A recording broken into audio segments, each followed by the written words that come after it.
All right, this is Clint from the Doorway too, hanging out with a couple of my fellow friends from Void Monuments. So I really appreciate you doing this. Want both to introduce yourself, what you do in the band, and we'll go from there.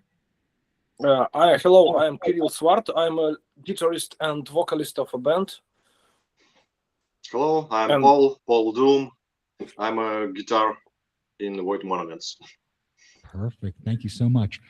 So I again appreciate you doing this. I know it's kind of really odd hours that we're halfway across the world from each other. I'm in the US and you're in Russia. So I appreciate you very much for doing this and hanging out with me today.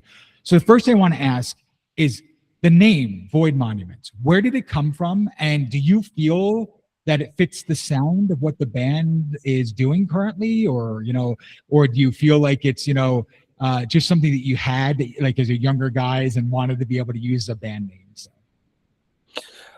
So the title of a band was made by me, and I also made the logo of it, and that concept was built around 2020, so it's almost 6 years ago.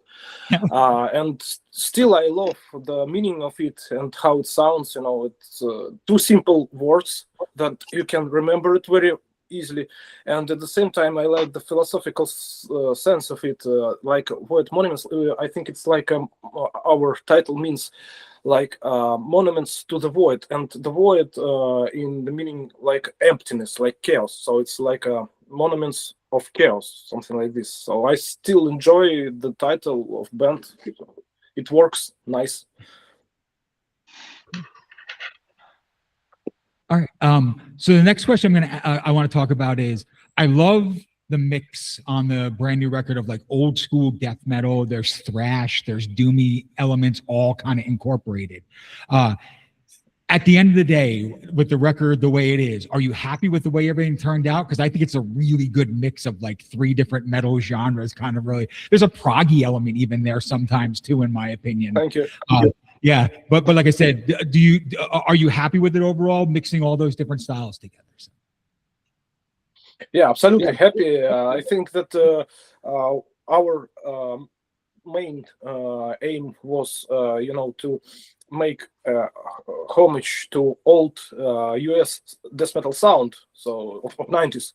So I think we did it in the end, and it's mix of fast and at the same time slow parts, and I even made a keyboard part in one song. So it's I think it's a nice mix, because we play not just simple aggressive death metal, but we want it to sound evil, so more we want more atmosphere in it.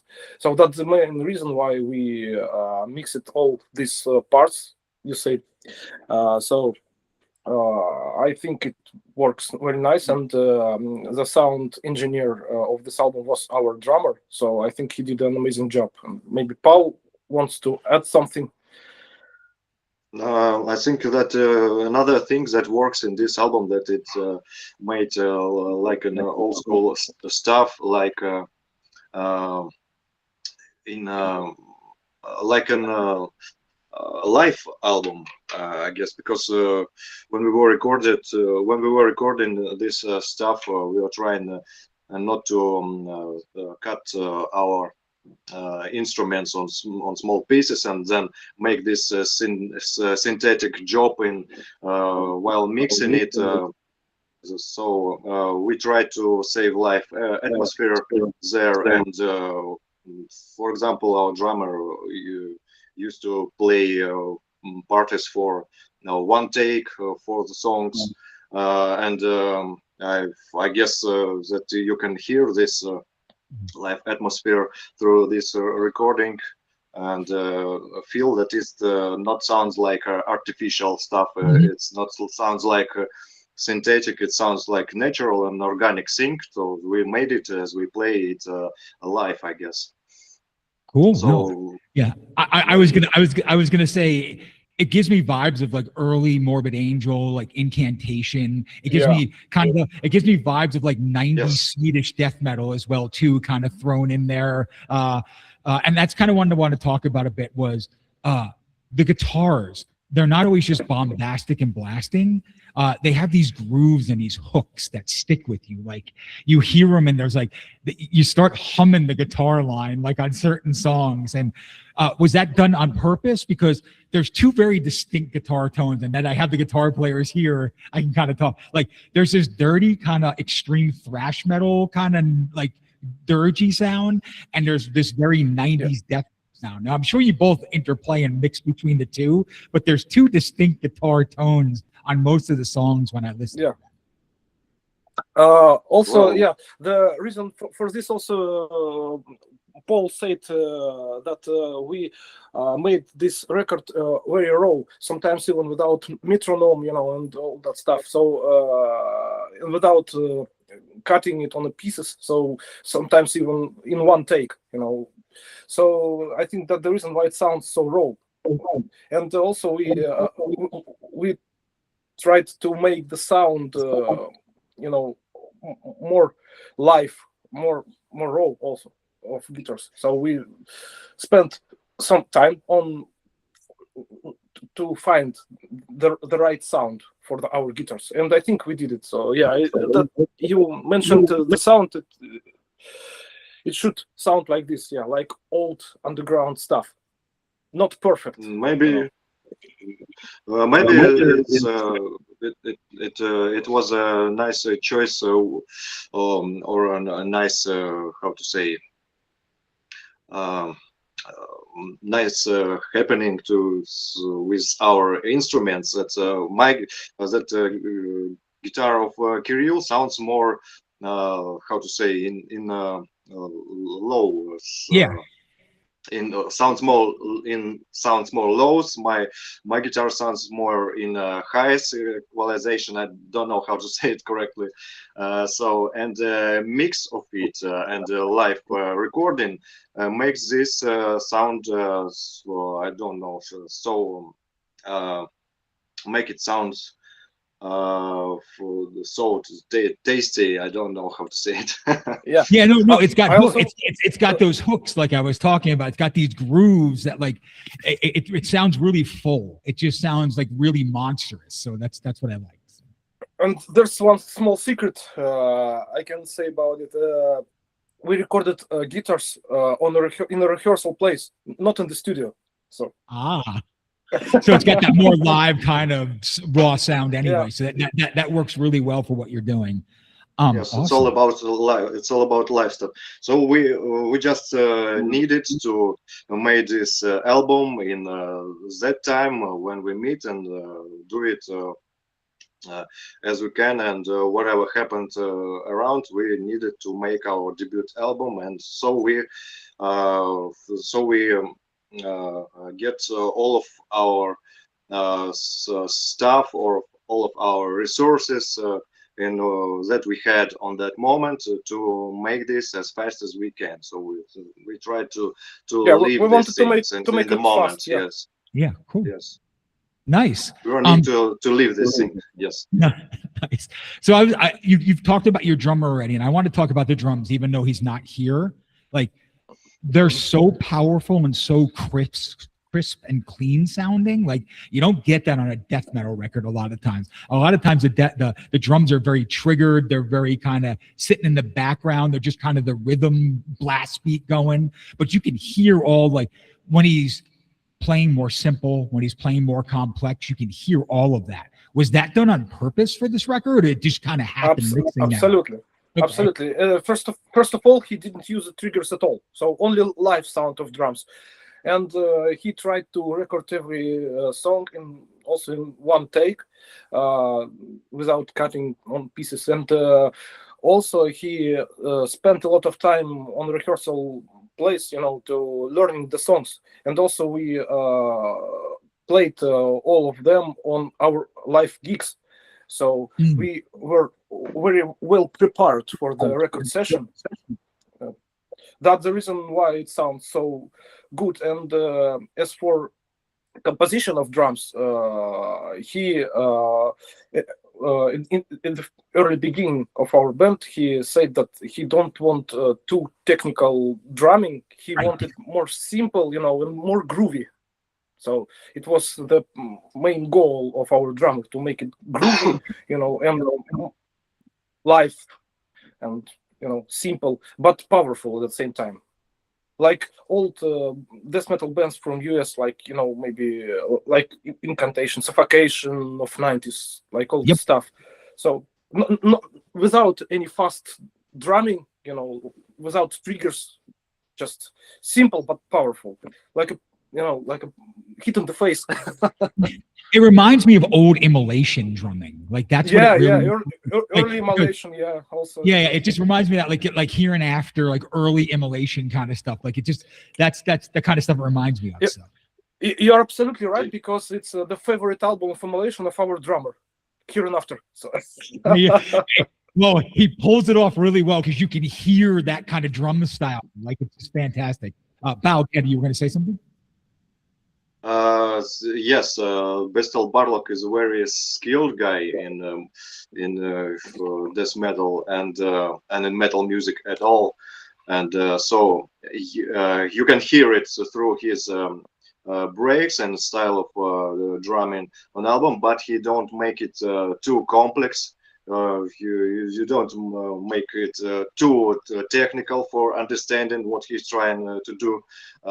So he's close to such stuff like a ball thrower, I think, playing. Yes, our favorite band with him. Nice.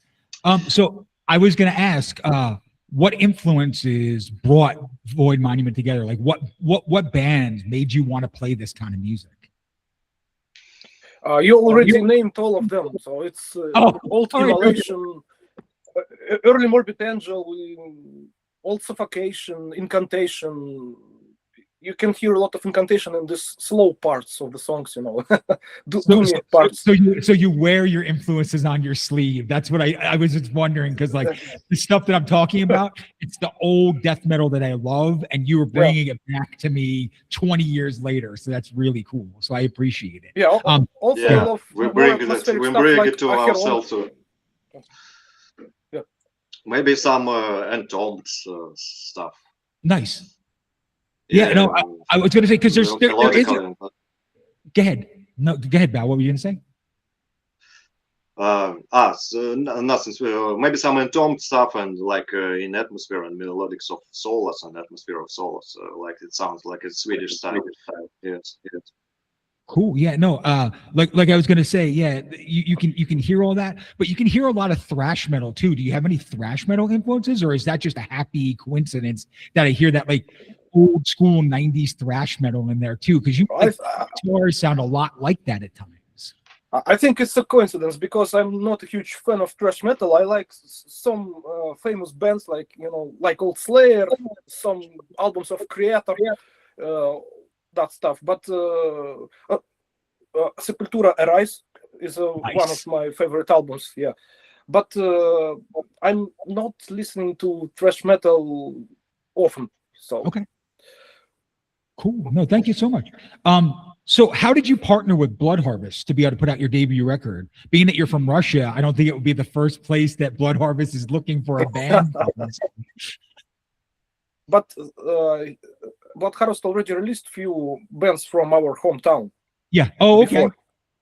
So that's the reason why I knew about this label, actually. So I just started to, when we recorded the album, I just started to send letters on email to all the labels that releases the same kind of music that I like, that we play.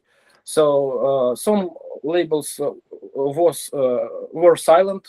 Some labels answered that they will release us on CDs only. And Blood Harvest answered and said that they will print CDs and vinyls. So it was the best deal. So we chose them, and I really like how it turned. So I love the result. I love the embodiment of vinyls, of CDs. Everything's perfect. So I'm proud that we made deal with Blood Harvest. I like the bands that released on this label. So Yes, and also in Russia we had a, little tirage of cassette issue of our album. So here it is. Ah, nice. A limited. Yes. Yes, you can't find it in Europe, but there are some cassettes here in Russia.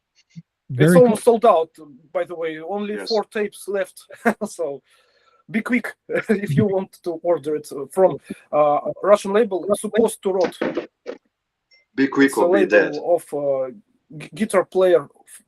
Yeah, it's a label of guitarist from Russian death metal band Gosudar. Okay. Maybe you know it. It's very I nice do. band. Yeah, I do. Wow. Yeah. Very cool.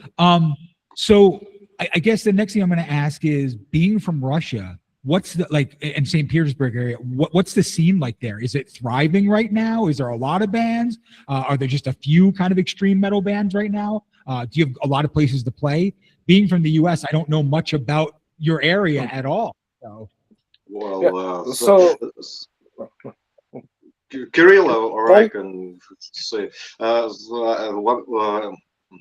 well, in Russia there are a few huge centers of the musical culture, or musical scene, and the St. Petersburg is one of the biggest, maybe the biggest of them, if we don't talk about Moscow. So St. Petersburg is a European city, is a Navy city, and it's always been a huge musical center. So there, it's a big city with a big musical scene here. nice. That's some death metal bands, it's, some industrial, some a huge count of underground metal and heavy metal bands. It's a lot of stuff here, so you can search in history of it. It was in 18s that was some post rock bands. Then it came to some heavier stuff. So St. Petersburg is a musical city at all. Nice. Yeah, I also can add that St. Petersburg was had a really nice scene in 90s and in the end of the 90s. Then there was a lot of bands in the beginning of 2000s, but there was a lot of shitty bands too, you know. But right now we have a I like agree a with that, resurrection. yes. Yeah, and now we have like a resurrection of our scene. So there's a lot of nice bands. I can say that we have a really nice death metal scene in St. Petersburg. It's bands like Bitter Loss, Murder of Life, and there's a lot of black metal stuff, you know, like Ulf Dalir, in which I was playing before. So there's a lot of really nice bands right now. I want Very- to call another our friends like Catacomb says. It's this grind stuff band, very heavy and very cool. You know, like maybe it's Terrorizer or Napalm Death Stream. Oh, very cool. So kind of like crusty, kind of hardcore grind stuff. Highly recommend, yes. Very cool. Awesome. So I kind of wanted to ask you, if you could make a proper video, what song would it be for, and which one, and why do you want to make it for that song? What? Sorry. You mean to make a clip video of a song? Yeah, if you could make a proper video for any one of the songs on the record, which one it would be and why? We are thinking about this right now, and I think that it's going to be a song from our upcoming album. So because we are working right now on next recording.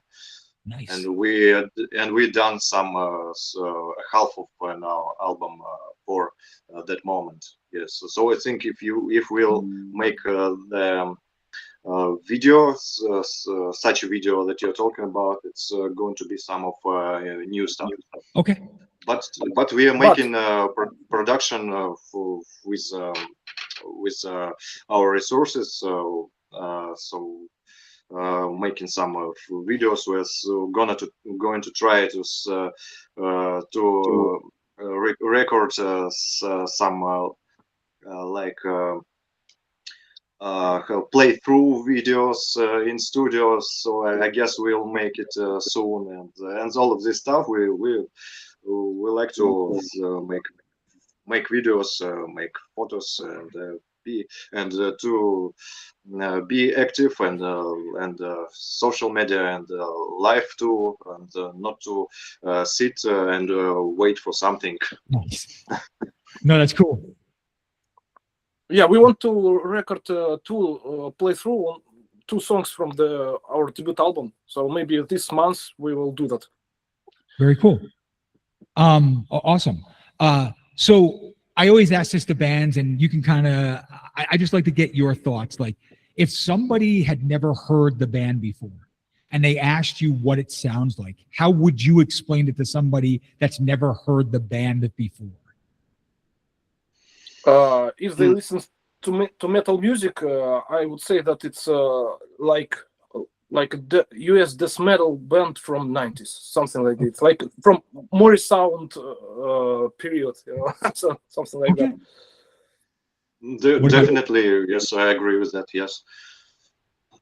Okay. So No, it's like a homage for these golden years of death metal, US death metal. But with our own face, so Yes, with our own exclusive touch on the music and everything. So I tried to find the band that sounds similar to us. I don't know. I can't find it. So I think that we made this goal. We have our own face and have our own visions, but we save this atmosphere and save the things that we wanted to get through our art. And maybe another important thing about that is where and when some things were created. Because for me, it's not just like you're a rock and roll star and you are copying some bands and then you try to find whom you look like and what bands you sound like and is it good or not. I think that the main thing is why it was created and what is told through that music. So for me, it's important thing too. Yeah, I was going to say, like, you definitely mix a lot of bands together, but you don't sound like any one band. That's why I like this record so much. It reminds me of a lot of different death metal and kind of extreme metal styles throughout different periods. So, yeah, the next thing we don't. Wait. I also want to say that we don't want to be a copycats. We just inspired with these bands, but don't want to copy them, And also the reason why we started the band, all of us, we wanted to create the music that we want to listen to, because we didn't found the same band, in the whole world. So we just wanted to record songs that would be cool to listen for us at first, so it was the main aim. Yeah, of course you're making it for yourself too, and maybe firstly for yourself, and if other people like that, it's a quarter cool thing. Nice. Very cool. So there's one song in particular off the record that's my favorite song, and I kind of want to ask you about it and kind of get like, this is the song I play for everybody first. Now, if they like this song, then I say, hey, check out the album. So Ascent to the Crucifixion is the song. It's my favorite song on the record, just because I feel like it mixes all the elements of the band into that one song. Like, I really feel like if I play everybody that song and they like it, they're going to like the band, they're going to like the record. So could you kind of talk about that song for me and how it came to be? Actually, for me, all of songs from our debut album are very nice, so I even can't say what song is the best for myself, because it depends on my mood, because there is some more fast, more slow songs. And Ascent to Crucifixion is very nice song, but it's I can say that it was written in the early period period of the band, so it's one of the first songs that I made for this album. But maybe I wanted to sound, the intro of it is very slow and atmospheric. I wanted maybe to sound like old Morbid Angel stuff and something like this. But as for the music, in the good way, nothing special, because all the songs in the album are written with the same atmosphere. And as for lyrics, it's absolutely, devilish and sinister and blasphemous stuff. And I wanted to write the whole lyrics for the album in this way. So as I said before, I can't say something special, but in the good way about the song, because I think that all the songs on the album are made this way, like Ascent to Crucifixion. For example, if you will ask myself what song I will recommend to listen from our debut album to someone, it will be maybe Epitome of Fear. So it's very cool that you like the Ascent to Crucifixion, because I heard a lot of different opinions from different people, and everyone has its own favorite song from the album. It's very nice. So, cool. Bao, do you have anything you want to add to it? It was a first song I was rehearsing with guys when I turned into band, and I have this special feelings too about this song. And me and Bestel Barlock, our drummer, checked that the main riff is sounds sounds like Bolt Thrower's stuff slightly if you listen to it closely. and we like this thing, and it says about that it is a very saturated album from different angles. So every song has his own point. So yes, for I heard many different views and read from reviews that people like different songs. They are not stop on some like one main track, like a single stuff or something. So some like Father of Sin, some like Epitome of Fear, and so on. So for me, the most atmospheric, like the for me, the maybe not the best song, but the song that is stands right on its place, like the cool ending of album, is Father of Sin. So it's like atmospheric ending of the album, and I think it sounds great, and it stands on where it need to be. But also, I like all the songs. Yes. Yeah. And also, I want to say that I really like The Sign of Blasphemy, because it's maybe the most technical song from the album. So cool. Every song on the album has its own nice parts, So it's up to you to choose the best one, not for us. I got you. No, I appreciate it. We talked a little bit about this already, but I kind of want to dig a little deeper into it. So if I was to go see the band live, how would it differ from the record for me? Like, what are the elements you put into a live show that I'm not getting off the record?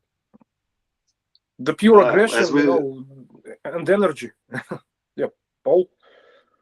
Yes, and the pure aggression, energy, and like a shamanic ritual. Okay. Very cool. Yeah, that's a spiritual thing in the live show. It's like you make a change of energy with the crowd. It's like they charge you and you charge them, so like battery. So yeah, I think that live shows are very important for death metal band and for every extreme metal band in the genre. So I think it's very important to play live shows, because it's like,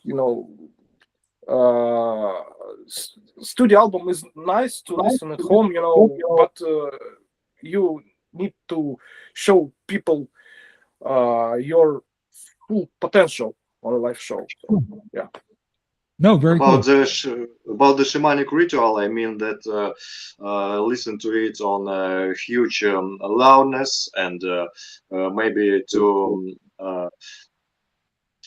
deep into your to dive into your deeper darker subconsciousness, and to throw away all your social masks and go absolutely insane during the live show. Cool. Would you say that I would describe it like that?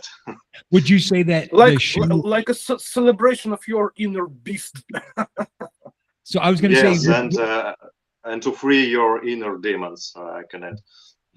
I was going to say, would you say the show has more of an atmospheric kind of vibe going on too? Like, does the audience kind of really get into it, and do they become like part of the band when you perform? Because I almost feel like seeing you live would be more of an experience than just listening to the record, because like the vocals and the music, like when I put headphones on and listen to it, I lose myself in the record. Like I literally will just not even realize I've listened to it 2 or 3 times, and I'll be like, oh wait, I heard that song just again now. All right. So live, is it kind of that kind of vibe where like the whole audience becomes part of the music? Sure, absolutely. Yes, absolutely. Cool. Very cool. I have one more question for you, and we'll wrap this up. And again, I appreciate you all doing this very much. This is kind of a thinking question, so take a minute and think about it. I ask every band this. So if there was one band that you could hand one of your songs to and let them re-record it and make it their own, who would it be and why? So what band would you give one of the Void Monument songs to for them to re-record in their style or in their thought? Paul, maybe you will answer first. Okay, maybe the first thing in my mind, maybe it would be interesting to listen how Pete Gabriel Fisher make it through Triptychon band. Nice. For me, I think also it's interesting how there will be a cover of it by maybe Thorns or maybe Vedbuensende from Norway. Oh, very cool. Something like this. Yeah, because it's absolutely different, approach to the music. So having Carl add a jazzy element from Vedbuensende would be very cool, man. Yeah. Cool. So I'm going to give you the last couple of minutes here just to kind of talk about the band, what new is coming on. If you have any shows you want to talk about, anything that that you want to kind of hype up. So guys, go have your moment. I will start. So now we are working on our second album, and it will be faster, more technical, maybe more brutal, but it will keep the same atmosphere like the debut album. So it will be also sinister and and atmospheric and evil death metal, but maybe a little bit more fast one. So we are working on it, and I think that the vocalist on our second album will be a different guy. I recorded the vocals on the first album by myself, but on the next album there will be our good friend from Finland. I think the vocalist Terry Clark from band Proscription. He made a guest appearance on Epitome of Fear. He made guest vocals on this track on our debut album, and maybe he will record the whole vocals on the next album. Wow. So so the main news that we are working right now on the second album. So maybe Paul want to add something. Yes, the main thing is our upcoming album, and it gets all of our time for now. And if we talk about new lives coming out, it's going to happen only when we end this album and end all of the songs and all of the recording, just not to not to waste time on something else for now. So and maybe it maybe about sound. I think that it going to sound more fat and aggressive and crushing because now we are making it in professional studio. We are trying to save such a our life style of recordings, but we make it sound like more professional. Cool. But but still we'll use no triggers. So Of course, it should, it should keep this live atmosphere still, but I think it will be more powerful. Just Cool. No, thank you so much. We don't want to make this as synthetic stuff, as I told, and not to false to ourselves about how we are playing. We just play straight like we do it on live and like we do it in studio. So maybe our souls is not such a fast, but we are trying to make it more melodical and to play it live like we do. We are true to ourselves with what we are making. Cool. No, I was just gonna say, keep doing what you're doing, because if you make music like this, I'm gonna keep listening, because this album, I don't do a ton of interviews, and your album really spoke to me, and that's why I wanted to take the time to be able to do this. So, like, thank you very much. Keep doing what you're doing. Huge thanks. Yeah, I would love to see these playthrough videos and stuff like that, because that'll really intrigue me too. But outside of that, this is Clint hanging out with the guys from Void Monument. Thank you so very much. You guys have a good weekend, and like I said, I can't wait to hear the new music. Thank you very much for the interesting questions, for your interest. It was a really nice interview. Thank you for having a good time. Not a problem. Yeah. Thank you again. You guys have a great day. Have a great day. Okay.